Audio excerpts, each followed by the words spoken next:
제목은 장자의 마음이라는 제목입니다.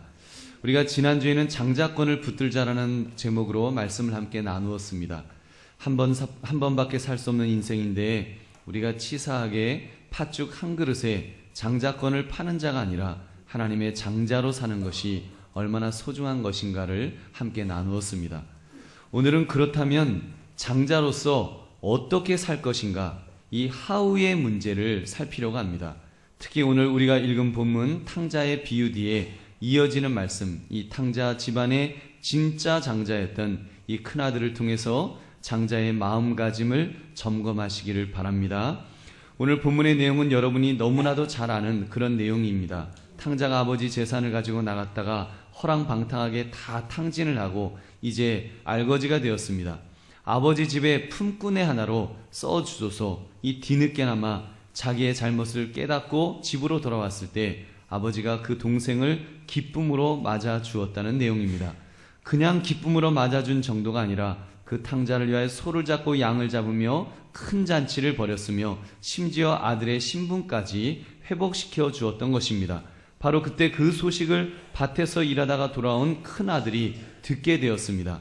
그는 아버지가 동생을 다시 용서해 주었다는 이야기에 서운한 마음이 앞서게 되어 동생을 미워하고 아버지를 원망했다는 것이 예수님이 말씀하신 이 장자의 비유인 것입니다. 여러분, 오늘 이 비유를 통해서 우리는 이 장자의 이 모습을 통해서, 이 맏아들의 모습을 통해서 우리는 하나님의 장자로서 어떤 모습에, 정말 장자다운 모습이 어떤 모습인가, 이것을 살피심으로 은혜를 나누시기를 주님의 이름으로 축원합니다. 첫 번째로 우리 장자의 마음은 하나님 아버지의 집에 있어야 합니다. 우리 25절부터 27절 말씀 함께 읽겠습니다. 시작. 맏아들은 밭에 있다가 돌아와 집에 가까이 왔을 때에 풍악과 춤추는 소리를 듣고 한 종을 불러 이 무슨 일인가 물은데 대답하되 당신의 동생이 돌아왔음에 당신의 아버지가 건강한 그를 다시 맞아들이게 됨으로 인하여 살진 송아지를 잡았나이다 하니, 이 맏아들은 그 집의 모든 재산을 물려받을 상속자입니다. 더구나 동생이 자기 몫을 가지고 이미 집을 나갔었기 때문에 그 집의 모든 것을 책임지고 또 소유하는 것이 바로 이 맏아들이라는 것입니다. 목사님, 그러니까 이 아들이 밭에 나가서 일했던 것 아닙니까? 이렇게 생각할 수 있습니다. 저도 그런 점에서는 맏아들이 열심히 사는 사람이구나, 이렇게 인정하지 않을 수가 없습니다. 그러나 전체적인 그림을 해서 보면 이 아들은 진짜 장자다운 이 장자의 마음을 가지고 있지 못했습니다. 진짜 맏아들이라면 그의 마음이 아버지의 집에 항상 있었어야 했습니다. 이 말은 아버지의 마음이 어떠한가를 살피고 있어야 했다는 말입니다. 그가 집으로 돌아오다가 풍악과 이 춤추는 소리가 들리면 동생이 왔나 보다, 달려 들어갔어야 옳았을 것입니다. 동생이 성공해서 돌아왔구나, 아버지가 그렇게 기다리시고 그렇게 염려하시는데 너무 잘 됐다 하면서 막 이런 마음이 드는 것이 장자의 마음이라는 것입니다. 왜요?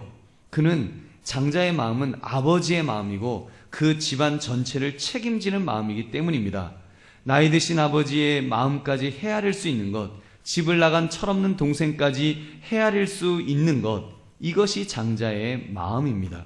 근데 이 맏아들을 보십시오. 이 맏아들의 마음은 아버지의 집에 있지 않았습니다. 밭에 있었습니다. 밭에서 어떻게 하면 돈을 많이 벌까, 재산을 불릴 수 있을까, 성공할 수 있을까, 온통 세상적인 것에 마음이 다 가 있었던 것입니다. 그래서 자기 집에서 풍악과 춤추는 소리가 들려와도 이게 도대체 무슨 일인지, 왜 우리 집에 이런 소리가 들려야 되는지 전혀 감을 잡을 수가 없었습니다. 저는 이 모습을 보면서 성실하게 집을 지키고 있는 자녀들이 빠질 수 있는 위험이 바로 이것이라는 생각이 들었습니다. 아버지 집은 너무 익숙하다 보니까 좋아도 좋은 줄을 모릅니다. 그런데 반면에 세상의 밭은 아무리 오래 있어도 좋습니다. 얼마나 좋은지요.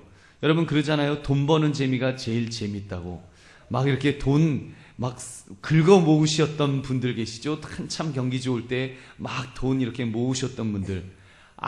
다른 재미있는 일들은 조금만 하면은 지루해갖고 아우 지겹다 그러는데 여러분 돈 세시면서 지겨우신 분 계십니까? 지겨울 정도로 돈 한번 세어봤으면 좋겠다. 다 그런 마음이죠. 돈 많아 보세요. 지겹다. 그만 세겠다. 그게 아니라 세면 셀수록 아마 더 재밌어 할 것 같습니다.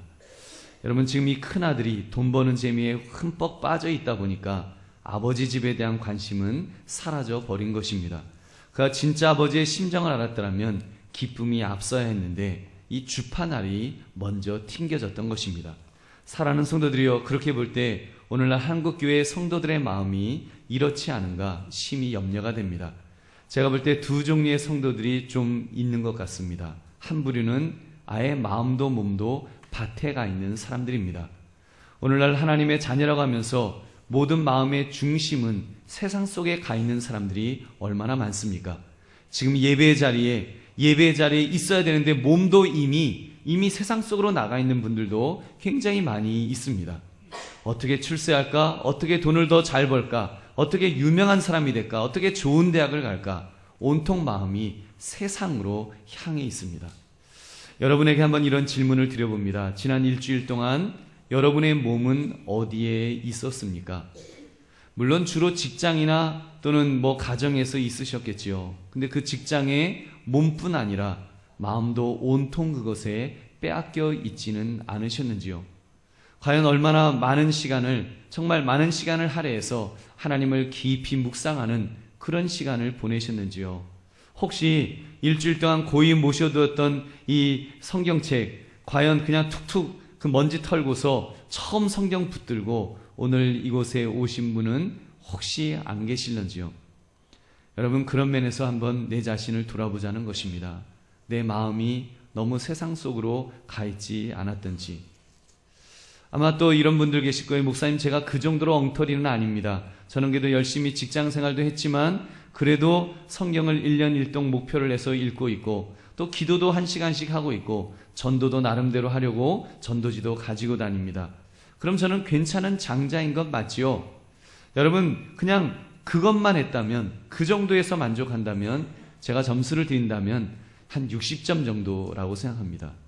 낙제는 아니지만 솔직히 60점 가지고 자랑스러운 장자가 될 수는 없겠지요. 이런 분들을 가리켜 소위 종교 생활화된 분들이라고 말할 수 있습니다. 교회 안에는 이런 분들이 많이 있을 것입니다. 어떤 분인가 하면 부지런히 종교적인 일들을 합니다. 예배도 드리고 기도도 하고 나름 전도지도 나누어 주고.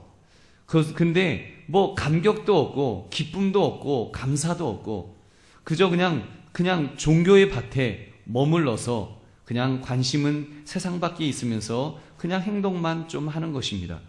진짜 아버지의 집에 그 마음이 머물러 있는 것이 아니라 주변을 맴도는 것입니다. 예배드리고 기도도 하고 주문 외우듯이 따따따따 하지만 참된 은혜가 그 심령 속에서 올라오지 않는다면, 여러분 하나님의 임재를 깊이 체험하는 은혜가 없다면 여러분 그것은 그 100점짜리 신앙생활은 아니라는 것입니다. 진정 하나님의 은혜 속에 있다면 누군가 구원받았다는 이야기를 들으면 너무 기뻐서 막 펄쩍펄쩍 뛰어야 되지 않겠습니까? 앉으나 서나 그런 일로 즐거워하고 기뻐야 되지 않겠습니까? 이번에 누가 세례를 받는지, 몇 명이나 세례를 받는지, 그리고 오늘 예배 때 누가 제일 은혜를 받는지, 누가 기도 응답을 받았는지 우리가 그런 것에 관심을 가져야 되지 않느냐는 말입니다. 사랑하는 성도들이여, 저와 여러분은 기왕 신앙생활하는 것, 정말 이런 장자의 마음을 가집시다. 우리의 마음이 좀 아버지의 집에 천국을 향하는, 우리의 시선이 천국을 향하면서 하나님의 은혜를 사모하는 좀 그런 사람이 되자는 것입니다. 어떤 일을 하더라도 내 힘으로 하려는 것이 아니라 하나님을 의지하면서 기도하면서 하나님의 능력으로 하겠다고 이렇게 고백할 수 있는 좀 그런 기도로서 모든 일을 감당하는 그런 사람이 되어야 될 줄로 믿습니다. 내 속에 사랑이 있다면 교회를 사랑하는 마음으로, 성도를 사랑하는 마음으로, 은혜를 사모하는 마음으로 우리가 있는 것, 이것이 중요하다는 것입니다. 그러므로 여러분 오늘 예배부터 우리 간절히 사모하는 마음으로 드리시기 바랍니다. 다른 것은 여러분 질투하면 안 되지만 은혜를 사모하는 것에는 좀 질투하면 어떻겠습니까? 하나님, 내가 제일 은혜 받을 수 있도록 좀 해주세요. 그리고 좀 나아가면 하나님, 내가 은혜 받는 것처럼 다른 분들도 은혜 받을 수 있도록, 나만 은혜 받는 것으로 끝나지 않고 함께 은혜 받을 수 있도록 성령의 기름 부으심을 달라고 우리가 이렇게 사모하는 그런 장자와 같은 그런 마음들이 계시다면 얼마나 좋겠습니까? 여러분, 저와 여러분은 다 그런 장자의 마음을 가지시기를 주님의 이름으로 축원합니다. 우리 두 번째로, 장자의 마음은 항상 사랑받고 있음을 아는 것입니다. 여러분, 장자를 향한 아버지의 사랑이 얼마나 큰지 아시는지요? 제가 전에 몇 번 그런 말씀을 드렸습니다. 저는 사실 외아들이지만 누님이 두 분이 이렇게 있는 막내입니다. 그러다 보니까 법적으로는 장자이지만 클 때 아버지로부터 단 한 번도 이렇게 혜택다운 혜택을 받아본 기억이 안 납니다. 저는 그저 우리 큰 누님의 머슴처럼 머슴살이 하면서 살았습니다. 저는 우리 누님의 손에서 떨어지는 부스러기를 얻어먹는 종처럼 그저 누님이 하드 사오라 그러면 가서 하드 사오고 하나 얻어먹고, 그리고 과자 사오라 그러면 한 봉지 얻어먹고, 라면 끓이라 하시면 거기다 라면하고 달걀까지 집어넣어서 끓여서 드리고, 뭐 이러면서 살았습니다. 그저 김치하고 제가 하여튼 이렇게 김치하고 달걀 넣고서 이렇게 볶음밥은 굉장히 잘하고요. 오므라이스도 아주 굉장히 맛있게 잘합니다. 그저 누님 명령에 따라 그렇게 합니다. 왜냐하면 저희 누님이 돈이 많았거든요. 누님은 돈이 많았는데 하여튼 저는 돈이 없었어요. 그런 거 보면 장자가 아니라 이 장녀의 사랑이 각별했던 것 같습니다. 아무튼 그렇게 머슴처럼 살았는데 아버님 유품을 정리하다 보니까 저의 성적표 모아놓은 것을 제가 발견했습니다. 저의 성적표들만. 거기에는요, 정말 진짜 부끄러운 성적이 대부분이었는데, 그래서 저는 없애버렸습니다만, 여러분, 그것을 아버님은 모아두셨더라고요. 나중에 협박하려고 준비해 놓으셨는지는 모르겠지만, 아버님이 그래도 아들이라고 아들 성적표만 이렇게 모아놓으신 것을 제가 봤습니다. 그때 알았습니다. 장자를 향한 아버지의 사랑이 각별하구나. 여러분, 그렇다면 오늘 본문의 장자는 자기가 얼마나 사랑받고 있는 존재인지를 알았어야만 했습니다. 그가 얼마나 사랑을 많이 받았습니까? 31절을 보면 아버지가 이렇게 말합니다. 아버지가 이르되 너는 항상 나와 함께 있으니 내 것이 다 내 것이로되. 아버지 말씀이, 아버지의 소유는 다 그 장자의 것이라는 것입니다. 그럼 끝난 것 아닙니까? 다 장자의 것이에요. 그 밭도, 그 소유도, 그 양도, 그 종들도, 심지어 그 동생에게 입혀준 좋은 옷도 다 장자의 것입니다. 그런데 이 아들은 자기 것을 누릴 줄을 몰랐습니다. 아니, 자기 것인지조차도 몰랐습니다. 자기 것을 가지고도 마치 얻어먹는 종처럼 그런 마음으로 살았습니다. 장자는 장자되 머슴 같은 마음으로 살았던 것입니다. 그의 말을 들어보십시오. 우리 29절 말씀 함께 읽겠습니다. 시작. 아버지께 대답하이르되 내가 여러 해 아버지를 섬겨 명을 어김이 없거늘 내게는 염소 새끼라도 주어 나와 내 벗으로 즐기게 하신 일이 없더니. 저는 여러분 이 말이 믿어지십니까? 이 맏아들이 한 이 말이 믿어져요? 정말 아버지 명을 하나도 어기지 않고 아버지가 자기를 위해서는 염소 새끼 한 마리도 안 해줬을까요? 저는 이렇게 말하는 자식을 보면 이 스스로 애정결핍에 있는 인간들이 꼭 이렇게 말도 안 되는 말을 한다, 이 생각이 듭니다. 용서하시고 들으십시오. 다 그런 것은 아니겠지만 흔히 둘째 콤플렉스라는 말을 우리가 합니다. 그 첫째는 한 번도 안 키워봐서 신경을 많이 쓰면서 키우고, 막내는 어리다는 이유로 혼도 잘 못 내키고, 그러다 보니까 중간에 끼인 둘째는 이렇게 거저 자라는 것처럼 자라납니다. 그 둘째는 말썽도 잘 안 부리고요, 형 눈치 보고 동생 눈치 보면서 얼마나 똘똘하게 잘 자라는지요. 그러니까 그 큰아이 신경 쓰고 막내 신경 쓰다 보니 둘째는 신경을 덜 씁니다. 그렇다고 여러분, 진짜 둘째가 홀대받으면서 자랐을까요? 넌 둘째니까 찬밥 먹으라면서 찬밥 드시면서 여러분 잘하셨냐고요? 아니면 첫째나 막내하고 같이 한밥상에서 밥 드시면서 잘하셨냐고요? 여러분 한번 잘 생각해 보십시오. 근데 막 그러는 거예요. 나는 사랑도 못 받았다고. 둘째라고 어렸을 때 여러분, 둘째라도요, 어떤 분들은 어렸을 때부터 허구한 날 이렇게 병치레 하신 둘째, 여러분 한번 손 들어 보십시오. 그 막 죽을 고비를 넘기시고 그랬던 분은 아마 분명히 말씀하실 수 있을 거예요. 우리 집에서 내가 사랑 제일 많이 받았다고, 아버지 어머니가 그냥 나만 염려하고 살으셨다고 아마 그렇게 말씀하실 것입니다. 자녀는 다 같이 키우는 것입니다. 그저 말썽 안 부리는 자녀는 부모 입장에서 고마운 것이고요, 그리고 정말 자랑스러운 그런 자녀인 것입니다. 그런데 지금 이 맏아들은 입이 이만큼 나왔습니다. 동생은 그 많은 재산을 허랑방탕 탕진하고 돌아왔는데 그런 동생을 위해서 아버지는 송아지를 잡고 잔치를 베푼다고요? 나한테는 뭐냐? 나는 밥이나 먹고 내가 살았냐? 나한테 밥이나 제대로 줬냐? 지금 그 이야기하는 것입니다. 그러면서 말하지요, 자기는 아버지 명을 어긴 일이 없노라고. 정말로 여러분, 이 아들이 아버지 명을 어긴 일이 없을까요? 아니요. 제가 볼 때는 이렇게 마음 쓰는 것 보니까 아버지 마음 한두 번 뒤집어 놓은 인간이 아닙니다. 여러분도 자녀 키워보셔서 아시지 않는가요? 말 잘 듣는 자녀, 소위 엄친아는 정말 훌륭한 성품을 가지고 있습니까? 어떤 엄친아는요, 자기 공부 좀 잘한다고요, 엄마 무식하다고 아주 막 그 무시하고요, 정말 깔보고, 솔직히 내 자식이지만 막 얄미운 그런 자식도 사실 있습니다. 사랑하는 성도님들, 하나님 앞에 선 우리들은요, 너나 할 것 없이 다 죄인입니다. 우리 그냥 죄인이에요. 하나님 앞에서는 죽을 수밖에 없는 죄인에 불과하지, 우리가 하나님 앞에서 나는 의롭게 살았어요, 나는 정말 얼마나 이런 듬직한 장자입니까, 이렇게 말할 수 있는 사람이 과연 누가 있겠습니까? 우리가 착하게 산다고 얼마나 착하게 살았겠습니까? 그런데 우리들은 그럽니다. 하나님, 나 좀 보세요. 제가 이렇게 착하니까 하나님이 나를 자녀 삼으신 것 아닙니까? 이렇게 정말 하나님은 저 자녀 삼아서 덕보신 줄 아시라고. 여러분, 그렇게 말씀하는 분 혹 계실 수 있죠. 기도할 때 이렇게도 기도해요. 하나님, 제게 건강 주시지 않으면 하나님 손해보는 겁니다. 하나님 손해봐요. 여러분, 그렇게 기도하신 분 한번 마음으로 손 들어 보십시오. 자수하여 광명 찾으십시오. 제가 하나님이었으면 제가 그럴 것 같아요. 너 당장 와라. 야, 한강교회 차은일 목사 장례식 잘 치르더라. 네 장례부터 치러야 되겠다. 여러분, 저 같으면 그럴 것 같아요.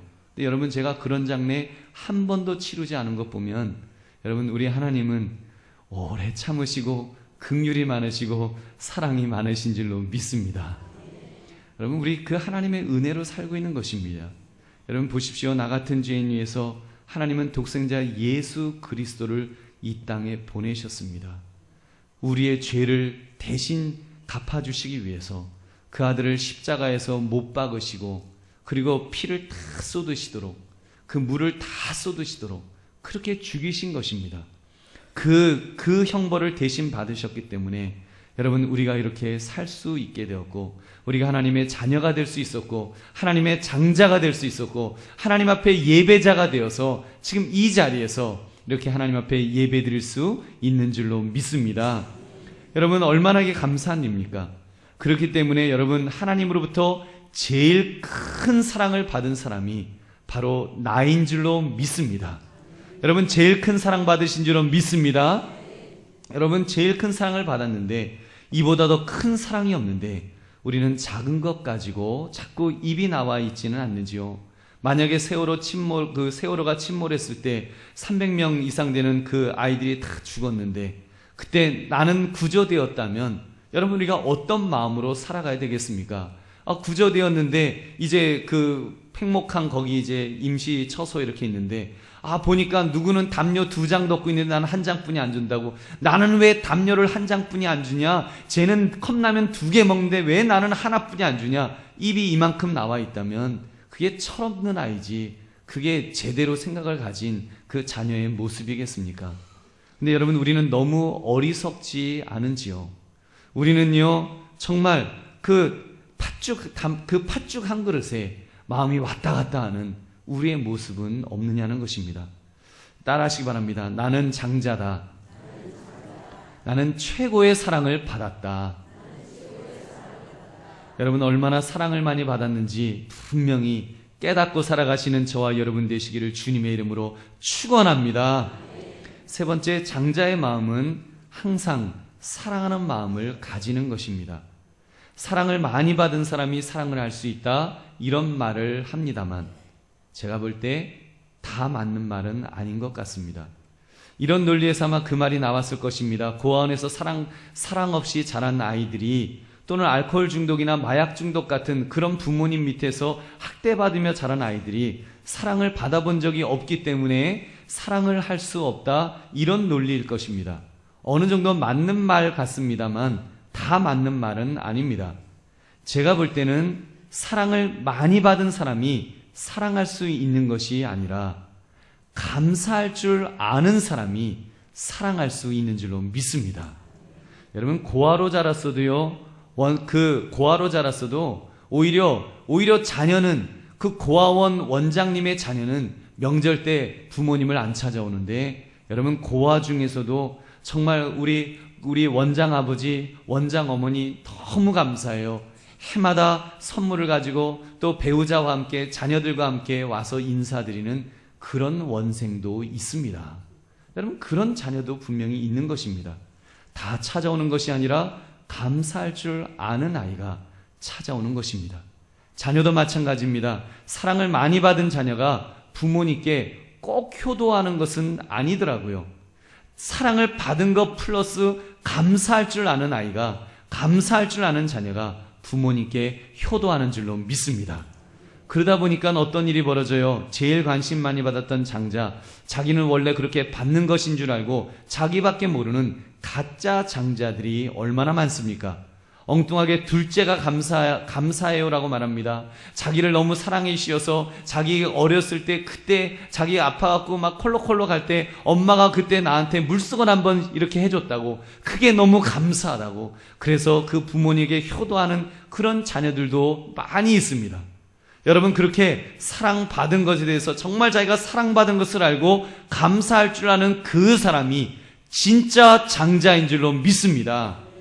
여러분, 이 맏아들을 보십시오. 아까도 말씀드렸지만 진정 장자의 마음을 가졌다면 아버지를 사랑해야지요. 정말 그 사랑받은 사람이라면 아버지를 사랑해야지요. 아버지의 마음을 가져야 마땅합니다. 방탕하다 돌아온 이 동생이 아무리 미워도 아버지가 기뻐하시면 함께 기뻐해야 마땅하다는 것입니다. 아버지가 좋아하시면 동생을 반기는 척이라도 해야 하지 않았겠습니까? 그것이 진짜 성숙한 장자의 마음이라는 것입니다. 이 점에서 잠깐 우리 하나님 아버지의 마음을 짚고 넘어가시기 바랍니다. 이것이 불경한 표현이 될지 모르겠습니다만 우리 하나님도 사랑받고 싶어 하십니다. 하나님도 사랑받고 싶어 하세요. 오해는 하지 마십시오. 전능하신 하나님, 완전하신 하나님이 불완전하시다, 인간의 사랑이 없으면 못 사신다, 이런 이야기는 아닙니다. 하나님은 완전하십니다. 인간의 사랑 없이도 사시는 완전하신 분이십니다. 다만 사랑의 속성상 우리 하나님도 사랑받기를 원하시고 위로받기를 원하신다고 말할 수 있다는 것입니다. 왜요? 우리 인간을 너무너무 사랑하시기 때문입니다. 우리를 얼마나 사랑하셨는가 하면 독생자 예수 그리스도를 십자가에서 죽이시기까지 우리 하나님께서 우리에게 사랑을 쏟아 부어주셨습니다. 그런 사랑을 쏟아 부어주셨다는 것은 그만한 사랑을 기대하신다는 것도 된다는 것입니다. 한번 생각해 보십시오. 남녀 간의 사랑만 보아도 알 수 있지 않는가요? 진짜 사랑하면, 내가 그 사람을 진짜 사랑하면 나만 사랑해라, 이것이 마땅한 것 아니겠습니까? 괜히 작가들이 이상한 거 써갖고 내가 사랑하니까 가라 그러는데, 여러분, 내가 진짜 사랑하는데 나 당신 진짜 사랑하니까 저기 가서 이 남자도 사랑하고 저 남자도 사랑하고 그냥 만나는 남자마다 다 사랑해라, 그럴 사람이 어디 있겠어요? 진짜 사랑하면 나만 사랑해라 하는 것 당연한 것입니다. 하나님께서 십계명을 주시면서 나 이외에는 다른 신을 두지 말라, 나는 질투하는 하나님이라. 하나님이 진짜 질투하시겠습니까? 하나님의 속성에 질투가 있겠어요? 그러나 사랑이라는 그 속성 자체에 여러분 그만한 그 기대가 있으시다는 것입니다. 우리를 사랑하시는 것처럼 우리 하나님도 우리가 사랑하기를 우리 하나님이 기다리신다는 것입니다. 우리가 그 하나님의 마음을 읽어야 될 줄로 믿습니다. 그 하나님의 마음을 우리는 깨달아야 되는 것입니다. 우리 하나님은 우리를 너무 사랑하셔서 독생자를 보내시고 죽이시기까지 사랑하였습니다. 그러니 그 하나님을 우리가 사랑할 때 하나님이 얼마나 기뻐하실까요? 하나님이 얼마나 기뻐하실까요? 성경을 보니까 하나님께서 기뻐하시는데 하늘에 그 회개할 것 없는 의인 99을 위하여 기뻐하는 것보다 죄인 하나가 회개하면 기뻐하신다라고 그렇게 성경은 말씀합니다. 저는 이 말씀을 이렇게 이해가 됩니다. 여러분, 회개라는 것이 그런 것이 아닐까요? 회개라는 것이 여러분 정말 이 믿음이란 어떻게 보면 아들을 보내신 하나님의 사랑을 깨달은 고백이 믿음이 아니겠습니까? 나 정말 그런 사랑 하나님이 해주셨군요. 나 믿습니다. 나 그 사랑 받았습니다. 그것이 믿음이 아니겠냐는 것입니다.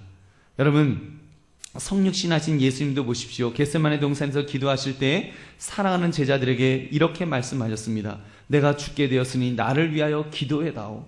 나를 위하여 기도해다오.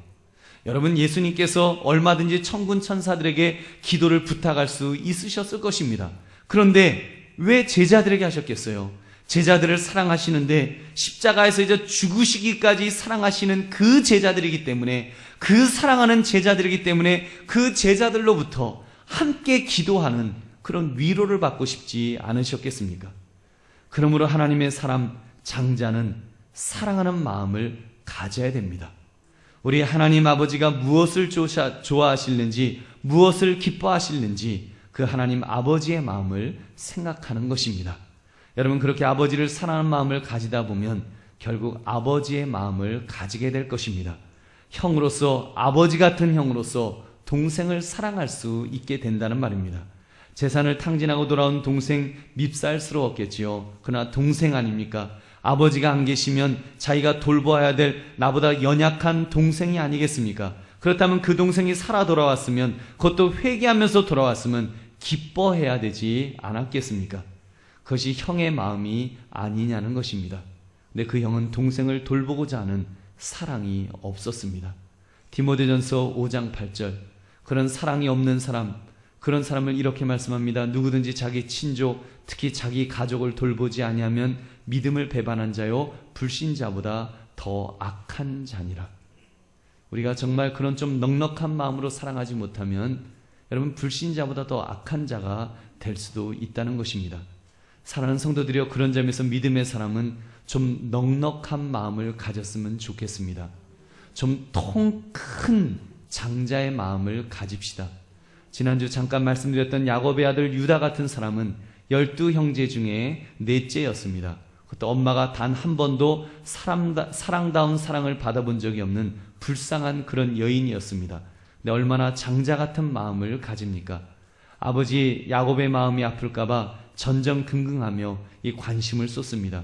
실제로 동생 베냐민이 감옥에 갇혔을 때 애굽의 총리 앞에서 자기를 대신 가두라고, 대신 감옥에 넣으라고, 자기가 대신 벌을 받겠다고, 동생은 살려달라고, 동생은 보내달라고.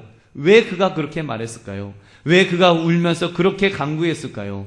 아버지를 알기 때문에, 아버지를 사랑하기 때문에, 동생 안 데려가면 아버지가 정말 지옥에 들어가는 것 같은 그 고통 속에 있을 것을 그는 알았기 때문에, 요셉을 잃었을 때 아버지가 창자가 끊어지는 아픔 속에 괴로워하는 모습을 보았기 때문에 그는 지금 이제는 자기가 대신하겠다는 것입니다. 대신 벌을 받겠다고 그는 앞으로 나섰습니다.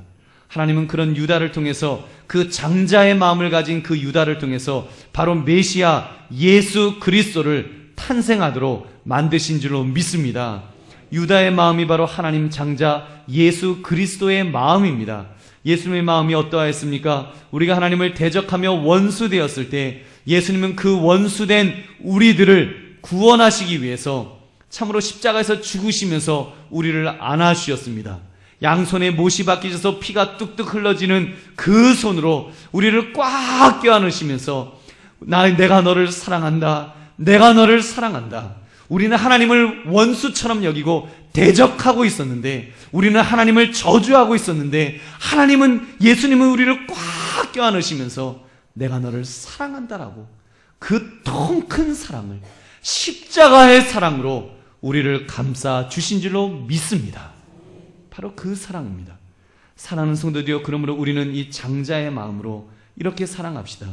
장자의 마음으로 좀 통 큰 사랑을 할 수 있기를 바랍니다. 비뚤어진 마음은 장자의 마음이 아닙니다. 세상이 살기 힘들다고, 그 남들은 잘 사는데 나는 왜 이렇게 힘들게 사느냐고 불평하는 마음은 장자의 마음이 아닙니다. 장자의 마음은요, 그 속에서도 하나님의 사랑을 깨닫는 것입니다. 하나님이 나를 얼마나 사랑하시는지, 그리고 내 이 땅이 너무 힘들어도 그래도 소망이 있는 것은 천국을 바라볼 수 있고, 그래도 소망이 있는 것은 기도할 수 있기 때문에, 합력하여 선을 이루시는 하나님이 계시기 때문에 감사하는 것입니다. 그래서 감사하는 마음으로 나 같은 죄인 살리신 하나님 너무 감사합니다, 하나님께 고백하는 그 사람이 장자인 것입니다. 정말 영혼 깊은 곳에서 그 감사가 나와야 합니다. 하나님의 사랑이 너무 커서 막 목구멍까지 뜨거운 것이 울컥 올라오면서 하나님 너무 감사합니다, 그 사랑받음이 믿어져서 하나님 이제는 나도 다른 사람을 사랑하겠습니다 고백하는 것이 참 장자의 마음인 줄로 믿습니다. 여러분, 시는 쓰여지기 전까지는 시가 아니고 노래는 불려지기 전까지는 노래가 아니라 그랬습니다. 사랑도 사랑하기 전까지는 사랑이 아닙니다. 사랑하자 사랑하자 말만 하는 것, 사랑은 구호가 아닙니다. 사랑은 행동입니다. 한국교회 제자훈련에 그 훈련을 정착시킨 고 옥하는 목사님께서 이런 안타까운 말씀을 하셨답니다. 강남에서 제자훈련을 하셨는데 강남 아파트에 사는 소위 부잣집 정숙한 여인들, 그런 분들이 이제 집사님으로 이렇게 오셨겠지요. 그런데 강남 술집에서 일하는 아가씨들도 그때 같이 그 주일 예배도 드리고 또 구역 예배도 오고 처음에 좀 그랬답니다. 근데 그 귀부인들이, 그 정숙한 여인들이 그 아가씨들에게 하도 눈총을 주어서 막 눈총을 막 줬겠죠. 술집 여자라고. 그래서 결국은 한 사람도 정착을 못하고 다 떠나갔다는 그런 안타까운 이야기를 하셨다는 것입니다. 여러분, 그것은 제자의 행동이 아니지요. 참된 제자로 정말 장자의 마음을 가졌다면 그렇게 하면 안 되겠지요. 그렇게 볼 때 우리 교회 성도들 참 존경스럽습니다. 왜 존경스러운가 하면 우리 교회는 술집 아가씨 정도가 아니라 막 그 무당을 했던 사람도 오고, 이태원에서 주름 잡던 사람도 오고, 정신이 온전하지 못한 분들도 오고, 막 별별 사람들이 다 오시는데도 그분들이 잘 정착을 하십니다. 왜냐하면 예수님의 사랑으로 잘 감싸주시기 때문인 것입니다. 막 어떤 때는 그래요. 당신 뭐야? 하려다가 새신자인데요. 그러면요, 갑자기 목소리가 쫙 내려갑니다. 그럼 부드러운 목소리로, 아, 그러셨군요. 아, 새신자 교회 처음 오신 분이시군요 하면서 그 목회자의 심정으로, 하나님의 심정으로 감싸주시는 그 모습을 보게 되는 것입니다. 우리 구역장님들, 우리 권사님들, 우리 장로님들, 권사님들 얼마나 그 모습이 아름다운지 모릅니다. 여러분, 그런 모습들, 그렇다고 뭐 이분들이 신앙의 전통이 뭐 강남에 있는 그런 분들보다 못한 게 아니에요. 신앙의 전통으로 따지면, 뼈대 있는 신앙의 전통으로 따지면 누구한테 결코 뒤지지 않는 정말 그 신앙의 전통을 가진 분들이 사랑 앞에서는 하나님의 사랑으로 얼마나 부드러워지는지요. 그것이 바로 통 큰 사랑을 할 줄 아는 장자의 마음인 줄로 믿습니다. 여러분, 다시 부탁의 말씀을 드립니다. 우리 좀 그런 면에서 더 통이 더 커졌으면 좋겠습니다. 장자처럼, 진짜 장자처럼 더 통 큰 그런 신앙생활을 합시다. 누군가 여러분의 마음을 뒤집어 놓는다고요? 무시했다고요? 괴롭혔다고요? 소중한 것을 빼앗았다고요? 우리 주님이 무엇이라고 하셨습니까? 오른밤을 때리면 왼밤을 돌려대라. 속옷을 달라 하면 겉옷을 주어라. 오리를 가자고 하면 십리를 가져오라. 여러분, 그것이 바로 우리 주님께서 말씀하신 좀 더 통 크게 사랑하며 용서하며 살라는 주님의 말씀이 아니겠습니까? 여러분, 그렇게 장자의 마음을 품고 살면 하나님이 채워주실 줄로 믿습니다. 하나님이 책임져 주십니다. 갚아주십니다. 장자에게 주시는 복을 부어주시는 것입니다. 우리가 장자처럼 못 살기 때문에 오히려 팥죽 한 그릇에 마음이 막 움직이기 때문에 장자의 복이 오히려 거두어가는 것이 아니겠습니까? 여러분, 우리가 그렇다면 어떻게 살아야 되겠습니까? 그것은 우리의 선택입니다.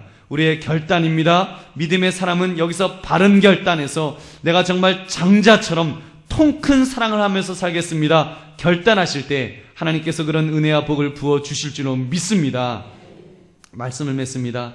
우리 장자의 마음을 가집시다. 장자는 아버지의 집에 마음을 둔 사람이라고 했습니다. 즉 아버지의 마음을 헤아릴 줄 아는 사람인 것입니다. 또 둘째, 아버지의 집에서 이 아버지의 사랑을 얼마나 많이 받았는지 그것을 깨닫는 사람, 그것이 장자라고 했습니다. 그래야 그 사랑하는 마음으로 이제는 사랑할 수 있습니다. 통 큰 사랑을 할 수 있습니다. 감사하는 마음으로 사랑할 수 있는 것입니다. 특별히 여러분, 내가 받은 감사가 회복되면 더 한층 힘있게 장자의 마음으로 그렇게 사랑할 수 있습니다. 이제 추수감사절이 2주밖에 남지 않았는데 여러분, 이 2주간 동안에 한번 내 마음을 점검하시기 바랍니다. 내가 얼마나 감사하면서 살았는지, 혹시 불만하고 불평하면서 그것이 더 앞서지 않았었는지, 그래서 내 속에서 감사할 것이 무엇인지를 여러분 한번 점검하십시오. 여러분, 감사가 회복되시면, 여러분의 심령 속에 감사가 회복되면 장자의 마음도 회복되게 될 줄로 믿습니다. 그러므로 좀 더 통 큰 사랑을 이루시는 그런 장자들이 모두 되시기를 주님의 이름으로 축원합니다. 우리 기도하겠습니다.